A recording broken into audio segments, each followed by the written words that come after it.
I welcome you to this revolutionary session जहां आप सीखेंगे कैसे यूएस यूके कम्युनिकेशन मेथोडोलॉजी की मदद से फ्लुएंटली इंग्लिश बोलना शुरू कर सकते हैं। मैं इस सेशन को रेवोल्यूशनरी इसलिए कह रहा हूं क्योंकि इसके बाद आपका इंग्लिश कम्युनिकेशन को देखने का नजरिया पूरी तरह से बदल जाएगा। शुरू करने से पहले मैं अपना छोटा सा परिचय देना चाहूँगा।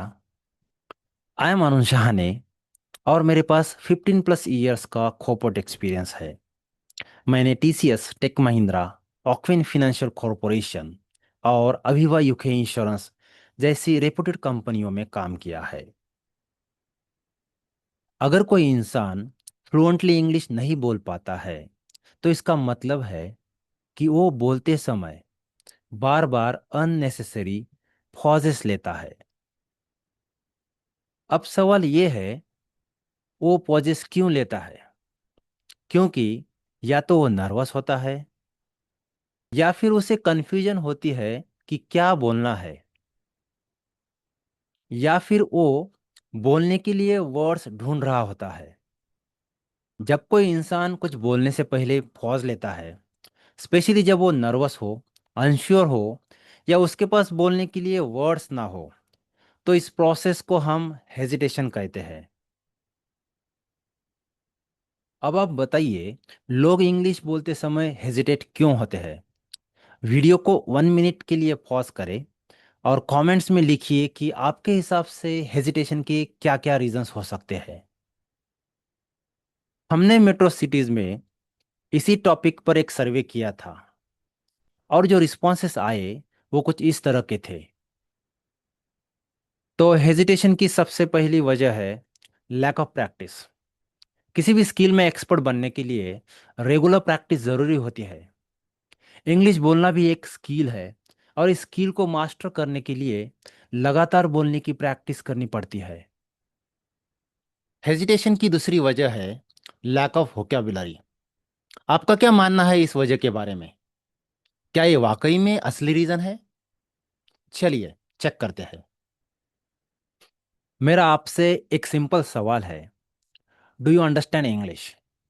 मेरा मतलब ये है, जब आपके टीचर आपको कोई सब्जेक्ट इंग्लिश में पढ़ाते हैं तो क्या आप उनकी इंग्लिश समझते हैं? चलिए और एक सिचुएशन लेते हैं।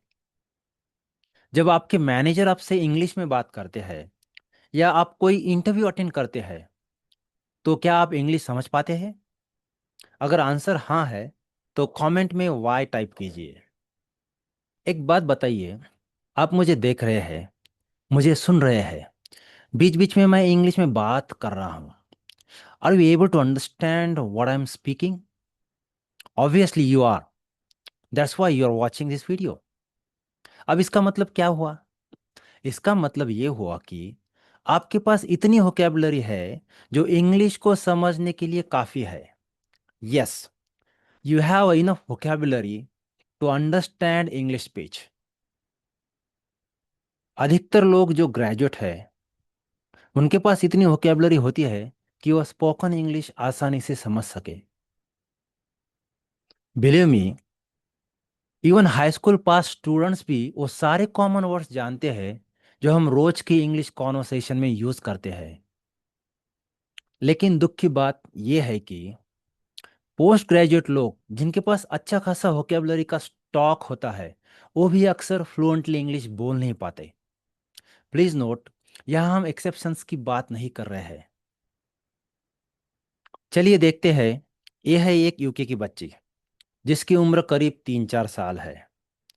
इस लड़की की वोकैबुलरी डेफिनेटली इस इंडियन पोस्ट ग्रेजुएट से कम ही होगी।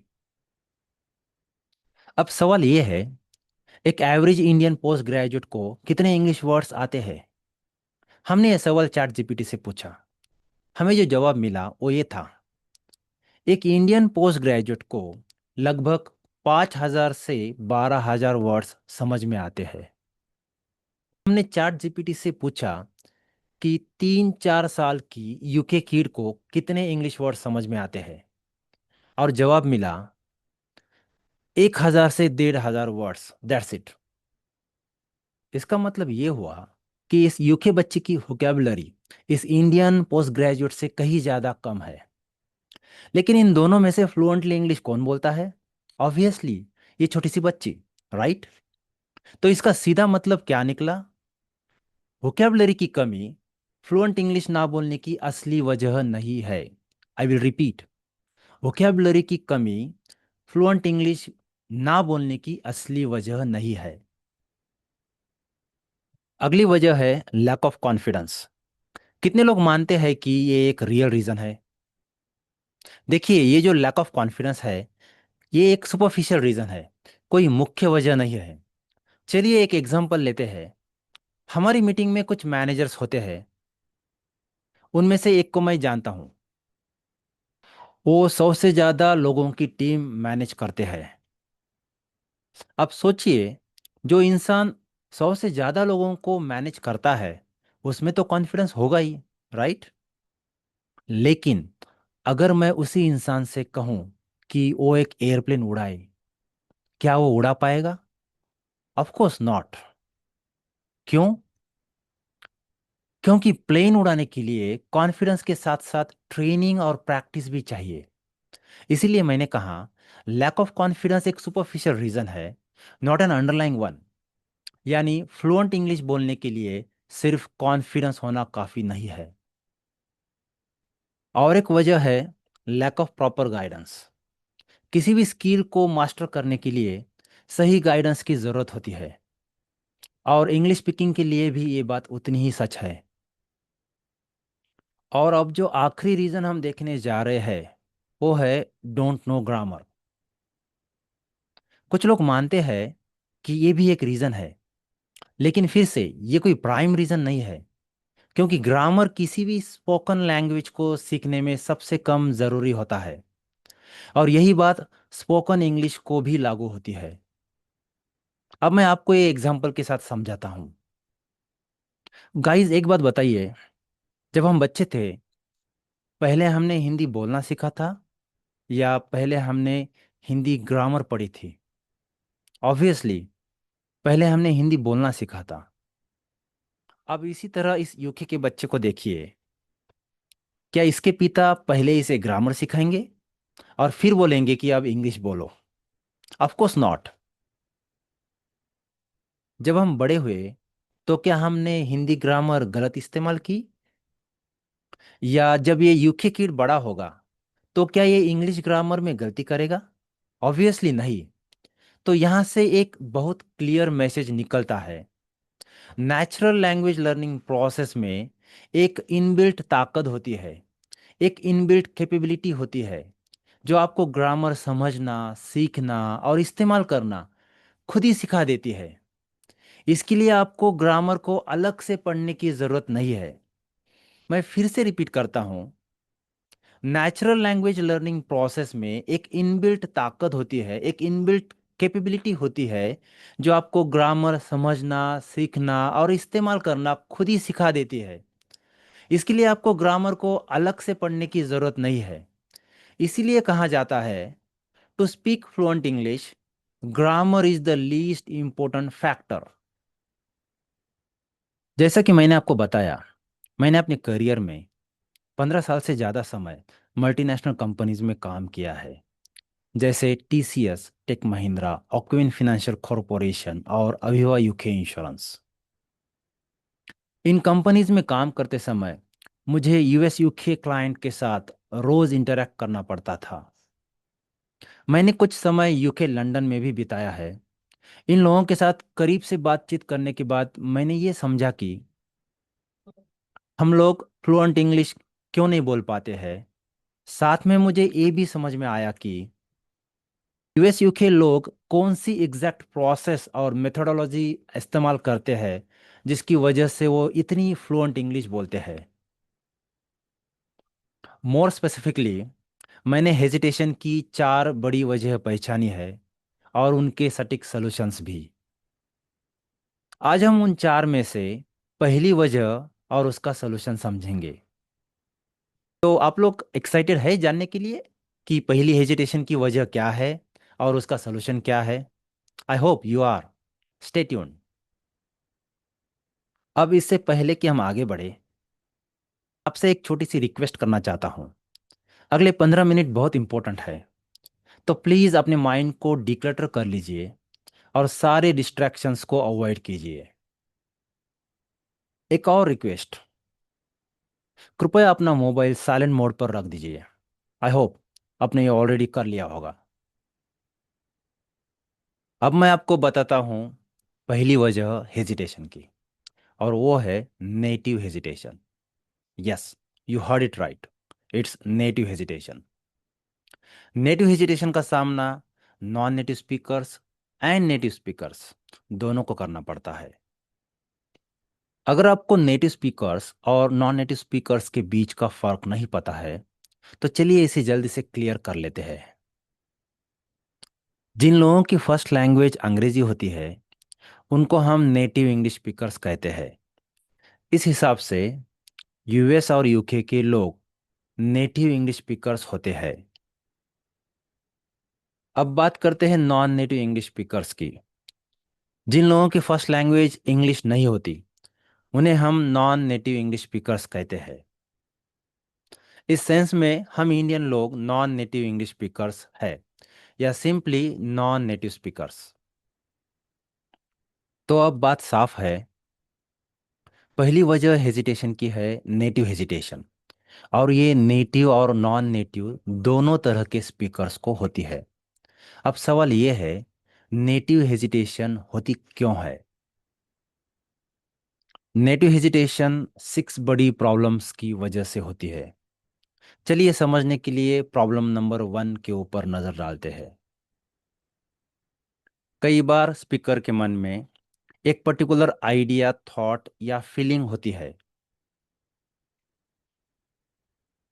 लेकिन उस थॉट, आइडिया या फीलिंग को एक्सप्रेस करने के लिए सही शब्द या फ्रेज तुरंत उसके समझ में नहीं आते हैं या याद नहीं आते हैं।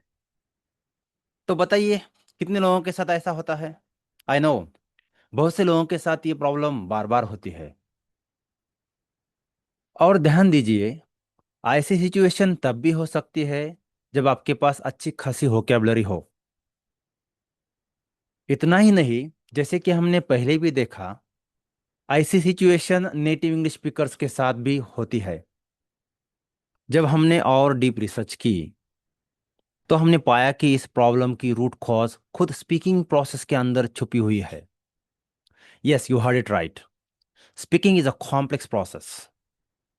जब हम बोलते हैं, तो एक साथ हमें कई चीज़ों पर ध्यान देना होता है। सबसे पहले हमें ये डिसाइड करना पड़ता है कि हम क्या बोलना चाहते हैं, यानी कंटेंट क्या है। फिर हमें उस कंटेंट के लिए सही वर्ड्स और फ्रेजेस सिलेक्ट करने होते हैं। इसके बाद इन वर्ड्स और फ्रेजेस को ग्रामर के हिसाब से अरेंज करना होता है। साथ ही हमें लिसनर्स के पॉइंट ऑफ व्यू को भी कंसिडर करना होता है। और आखिर में हमें ये भी चेक करना होता है कि हमारा मैसेज लिसनर को सही तरीके से समझ में आ रहा है या नहीं। तो गाइस, बोलते समय जब हम इतने सारे चीज़ों को एक साथ मैनेज करने की कोशिश करते हैं, तो इस तरह की हेजिटेशन की प्रॉब्लम आना बिल्कुल नॉर्मल है। अब सवाल ये है, इस हेजिटेशन को कैसे हैंडल करें? वेल, जैसा कि मैंने पहले बताया, ये प्रॉब्लम सिर्फ हमें ही नहीं होती, बल्कि नेटिव इंग्लिश स्पीकर्स को भी होती है। और उन्होंने इस प्रॉब्लम से डील करने के लिए कुछ खास तरीके डेवलप किए हैं। जब मैं यूएस यूके लोगों के साथ काम करता था, मैंने उन्हें बहुत क्लोजली ऑब्जर्व किया, और तब मैंने देखा कि ऐसे मोमेंट्स पर वो क्या करते हैं। तो चलिए देखते हैं कि नेटिव इंग्लिश स्पीकर्स क्या करते हैं to manage the hesitation cause by the problem number 1। सबसे पहली बात, native English speakers adopts a particular mindset. अब माइंडसेट की बात करें, तो जब हम ऐसी सिचुएशन फेस करते हैं, तो हम अक्सर नर्वस हो जाते हैं। तो कितने लोग इस बात से अग्री करते हैं? अगर आप अग्री करते हैं, तो कमेंट बॉक्स में यन लिखिए। यन स्टैंड्स फॉर नर्वस। लेकिन जब same problem native English speakers face करते हैं, तो रेयरली नर्वस होते हैं। चलो इस बात को एक एग्जाम्पल के साथ प्रूव करते हैं। चलिए देखते हैं एक छोटा सा 30 सेकंड्स का वीडियो क्लिप। इस क्लिप में है एक रिपोर्टर और एक्ट्रेस इमा वाटसन।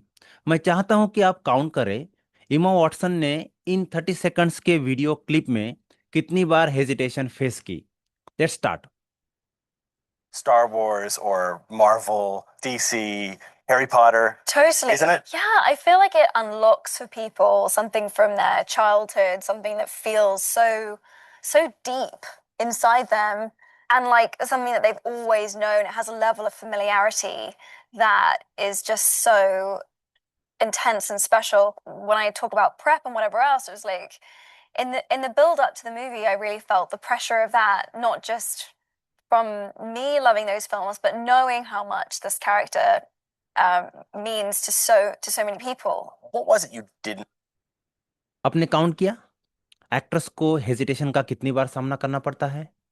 मेरे ऑब्जर्वेशन के हिसाब से उसने 5 से 6 बार हेजिटेशन फेस की है, वो भी सिर्फ 30 सेकंड्स के स्पीच में। अब चलिए वन बाय वन उन पॉइंट्स को चेक करते हैं जहां उसने हेजिटेशन फेस की। Marvel, DC, Harry Potter. Totally. Isn't it? Yeah, I feel like it unlocks for people something from their childhood.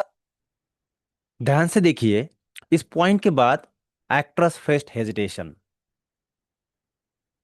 For people, something from their childhood, something that feels so deep inside them. क्या आपने observe किया? उसने यहाँ hesitation face किया, लेकिन हो सकता है कि पहली नज़र में आपको समझ में नहीं आया हो। क्यों? क्योंकि उसका स्पीच बस कुछ मोमेंट्स के लिए रुक जाता है, फॉरएवर स्टॉप नहीं हुआ। दूसरी बात, उसने कुछ वर्ड्स को रिपीट किया और वो क्लियरली सोच रही थी कि सही वर्ड कौन सा यूज करे, लेकिन उसने ये हेजिटेशन मैनेज किया और अपने स्पीच को कंटिन्यू रखा। अब चलिए अगला पॉइंट देखते हैं जहां उसे फिर से हेजिटेशन होती है। And like something that they've always known. It has a level of familiarity that is just so intense and special. When I talk about prep and whatever. उसका स्पीच फिर से कुछ सेकंड्स के लिए रुक जाता है। इस बार भी वो एग्जैक्ट वर्ड या फ्रेज याद करने की कोशिश कर रही थी, और अगर आप उसके फेस एक्सप्रेशंस को ध्यान से देखें तो आपको पता चलेगा वो सोच रही थी कि अब कौन सा वर्ड या वर्ड ग्रुप्स चूज करे। लेकिन फिर भी उसने हेजिटेशन को मैनेज किया और अपने स्पीच को कंटिन्यू किया बिना नर्वस हुए। अब देखते हैं तीसरा point. In the build up to the movie, I really felt the pressure of that, not just from me loving those films, but now watch carefully. knowing how much this character means to so many people. What was it you? अगर आपने closely observe किया तो आपको समझ में आया होगा, इस बार उसने कुछ वियर्ड सा नॉइस क्रिएट किया और फिर से कुछ वर्ड्स रिपीट किए। इससे ये पता चलता है कि वो सेंटेंस स्ट्रक्चर कंप्लीट करने में थोड़ा ट्रबल फील कर रही थी। फिर भी उसने इन सारी प्रॉब्लम्स को ग्रेसफुली हैंडल किया और अपना स्पीच कंटिन्यू किया। तो ध्यान दीजिए, सिर्फ 30 सेकंड्स के अंदर इमा वॉटसन को 5 से 6 बार हेजिटेशन हुई, लेकिन उसका फ्लो टूटा नहीं। और अगर आप बाकी नेटिव स्पीकर्स को भी ऑब्जर्व करें तो आप पाएंगे कि ये लोग भी ऐसी प्रॉब्लम्स फेस करते हैं ऑल द टाइम। लेकिन एक चीज आपने जरूर नोटिस की होगी, क्या एक्ट्रेस एक मोमेंट के लिए भी नर्वस दिखी? Of course not. इससे साफ पता चलता है नेटिव स्पीकर्स हेजिटेशन फेस करते टाइम नर्वस नहीं होते। इसलिए जरूरी है कि हम भी उनका माइंडसेट समझें और अडॉप्ट करें, और तभी हम अपनी स्पीच में हेजिटेशन मैनेज करके फ्लो ला पाएंगे। अब बात करते हैं उनके टूल्स और टेक्निक्स की। नेटिव स्पीकर्स बचपन से ही कुछ conventional tools and techniques use करते आए हैं जो उनको मदद करते हैं हेजिटेशन को मैनेज करने में। ये टेक्निक्स उन्हें उनके एंसेस्टर से मिली है, और ये टेक्निक्स उनको मिली है स्पोकन इंग्लिश मेथोडोलॉजी से। लेकिन हम लोग स्पोकन इंग्लिश मेथोडोलॉजी नहीं जानते, तो फिर हम क्या जानते हैं? हम जानते हैं रिटर्न इंग्लिश मेथोडोलॉजी,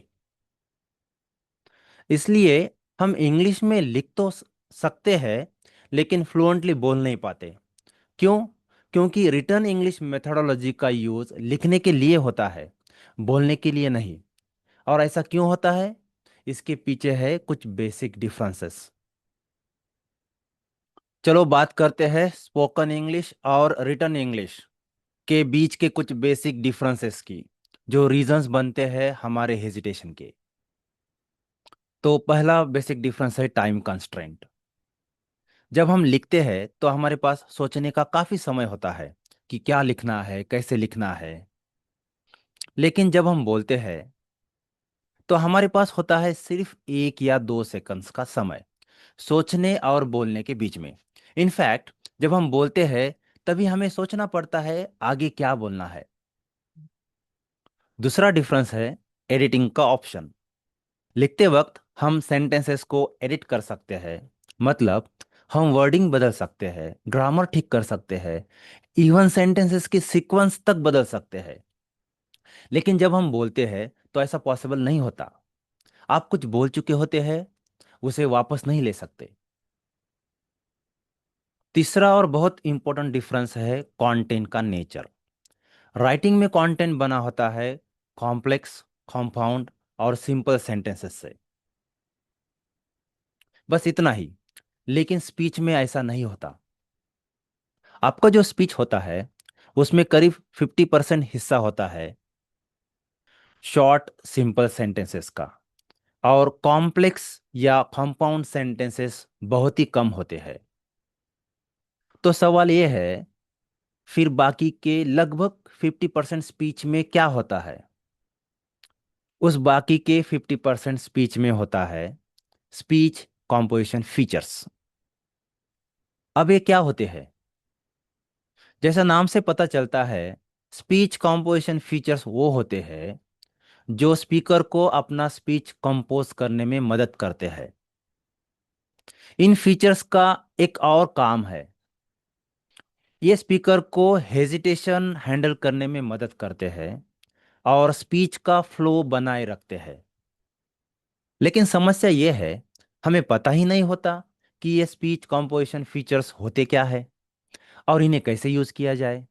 और इसी वजह से हम कुछ सेंटेंसेस बोलने के बाद अटक जाते हैं। स्पीच कंपोजिशन फीचर्स के बारे में इंफॉर्मेशन ना तो गूगल पर मिलेगी और ना ही इंटरनेट पर। सबसे ज़रूरी बात यह है कि स्पीच कंपोजिशन फीचर्स दरअसल स्पोकन इंग्लिश मेथोडोलॉजी का हिस्सा है। तो अभी हमने समझा राइटिंग एंड स्पीकिंग प्रोसेस में क्या बेसिक डिफरेंसेस होते हैं। इन्हीं डिफरेंसेस की वजह से रिटन इंग्लिश मेथोडोलॉजी की मदद से हम फ्लुएंट स्पीच कंपोज नहीं कर सकते। अब फिर से वही सवाल, नेटिव हेजिटेशन को कैसे हैंडल करें? तो इसका सीधा सा सलूशन है, अडॉप्ट करें नेटिव इंग्लिश स्पीकर का माइंडसेट, सीखे और इस्तेमाल करें इनके टूल्स एंड टेक्निक जो नेटिव इंग्लिश स्पीकर्स यूज करते हैं, और सबसे इम्पोर्टेंट स्पोकन इंग्लिश मेथोडोलॉजी को सीखे और अप्लाई करें। जब आप ये तीनों चीज़ें सीख लेते हैं और इस्तेमाल करते हैं तो आप रीज़न नंबर 1 से होने वाली हेजिटेशन को कॉन्फिडेंटली हैंडल कर पाते हैं। अगर आपकी कोई डाउट्स या क्वेश्चंस है तो आप उन्हें कमेंट बॉक्स में लिख सकते हैं। तो गाइज हमने देखा पहला रीज़न फॉर हेजिटेशन और उसका सलूशन। ऐसे ही 3 और रीजंस है हेजिटेशन के, और उनके भी पावरफुल सॉल्यूशंस है जिन्हें हम अगली सेशंस में एक्सप्लोर करेंगे। और इसी के साथ हम इस सेशन के अंत पर पहुंचे हैं। आई होप आपको ये सेशन पसंद आया होगा और आपको इंग्लिश कम्युनिकेशन को लेकर एक नया पर्सपेक्टिव मिला होगा। आपसे एक रिक्वेस्ट है, वीडियो के डिस्क्रिप्शन में एक सर्वे लिंक है जहां आपको इस सेशन के बारे में अपना फीडबैक देना है। आपका फीडबैक सीधे हमारे कॉर्पोरेट ऑफिस पुणे में जाता है। इसमें सिर्फ 1 मिनट लगेगा, लेकिन आपका फीडबैक हमें फ्यूचर सेशंस को और बेटर बनाने में मदद करेगा। अगर आप बाकी सारे हेजिटेशंस के रीजंस और उनके सॉल्यूशंस जानना चाहते हैं, और अगर आप सच में स्पोकन इंग्लिश मेथोडोलॉजी को सीखना और अप्लाई करना चाहते हैं, तो please contact our customer success manager on the number given on screen. Thank you so much for watching this video.